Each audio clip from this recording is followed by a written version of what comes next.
I think probably for me, the biggest one, like being at the last World Cup, was like singing the national anthem and hearing it and it becoming real. And like I think one of the most viral pictures was like Kamal's one tear dropping of like that picture, and it's like hard. That's a moment, you know what I mean? Like your emotion just overcomes you in that moment, and you know that you're representing something that's way bigger than you, but on the world stage. I do feel like you bring your own personality and swag and individuality into your play.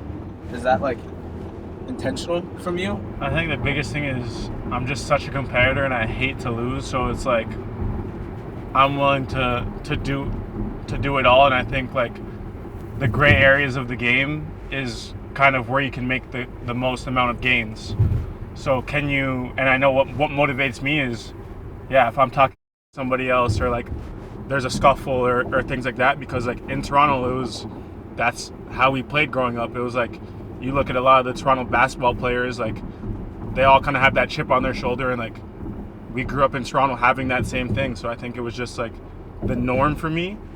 I think it can take other people off their game, but I think it also, you know, what kind of motivates yourself as well. Like I know if I get into like a personal battle with one of the strikers, like I will be so focused on not allowing them to do it that it will enhance my game. And of course, you're gonna get scored on, or you're not gonna win every single battle like that. But I think it's doing all the little things or prep or whatever to put you in the best set to get ready.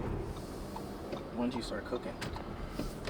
I started cooking like when I was young, like at home. Like I loved Food Network growing up. Like it was Food Network or soccer or cartoons. So my dad did most of the cooking growing up. So like it was always like Caribbean mostly, and then I would go to my grandma's house a lot, where you get like the Scottish meat pies or like the pastries or like the custards and like that kind of side. But like Sunday lunch, I mean, kind of what we're cooking today was like a big like household thing. Like in Trinidad, it's like everything kind of shuts down. You like eat with your family.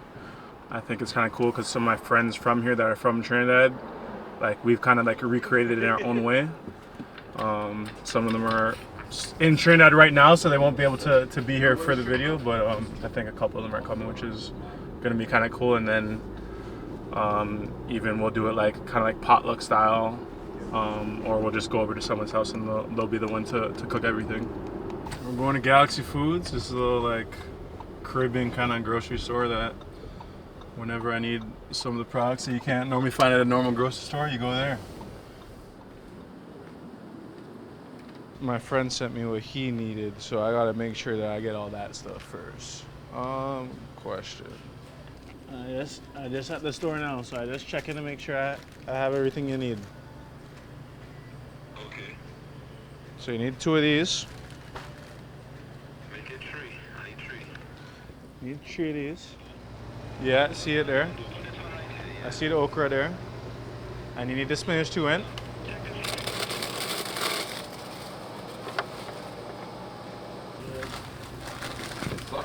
Mm-hmm. Alright.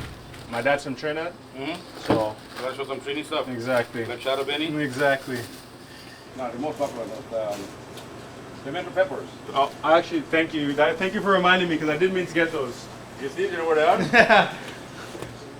Please, come on, please.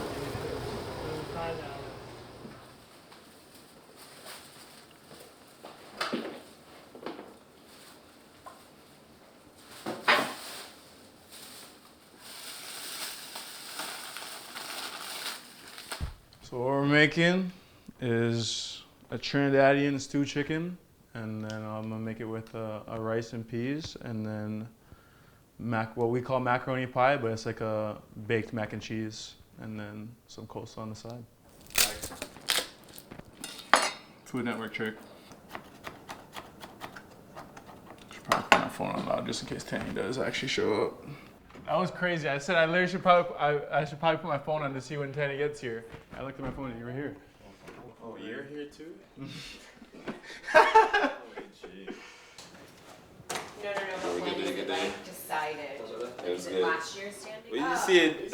So I actually have absolutely no idea. Bless? Quality He time. was saying, is it Afternoon. familiar now? Doing something different. Is this carrots or is this cheese? That's pumpkin. pumpkin. Like for free. You feeling disrespected by the job they gave you? No. I love this job. Hey, it can't always be a head cook. You need sous chefs. You can't always be the one scoring the goals, right? Telling you, bro.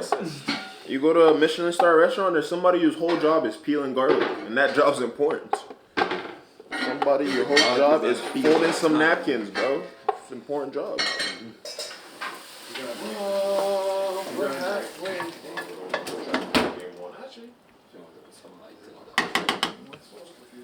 like a short meal.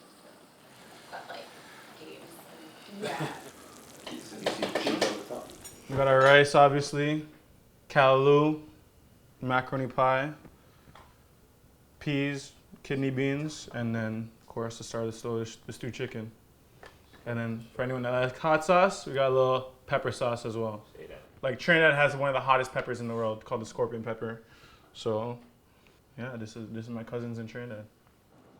I just like throwing the hot sauce on the mac and cheese because it's usually the most. But that's like pepper sauce. That's not just like hot sauce. Like, I mean, I know you've had it, but be careful. Oh yeah. To the blind eye, yeah, that'll wake you up. I know better. Put like a little bit and mix it in versus like. I'd say just don't touch it at all. I mean, you guys are sharing meals, Share your meals. sharing space. Is there a potential? We talk about 26. Mm-hmm.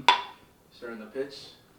That's the dream. That's the goal and the dream, right? That's the plan, you know. So, I think even being a part of the setup before Taney was, and seeing his kind of growth in that moment has been real cool because he used to kind of ask me about it and talk to me about it, and then I remember like being there when he told me like, yeah, I'm coming too, and like I think I was probably. I mean, I know he was happy, but like I was so happy for him as well. Like I wouldn't say more happy than him, but like I think I was just as happy and like know all the stuff that went behind the scenes to go into it too, you know.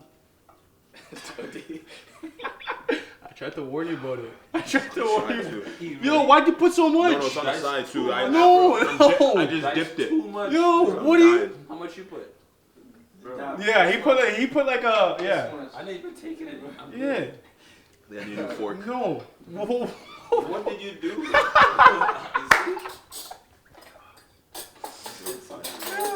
Let me get a new fork. Yeah, I don't want to touch that again. Crazy. Told you we warned you. Sorry, boss man. I was dying. As soon as he started talking, Your favorite topic. wow.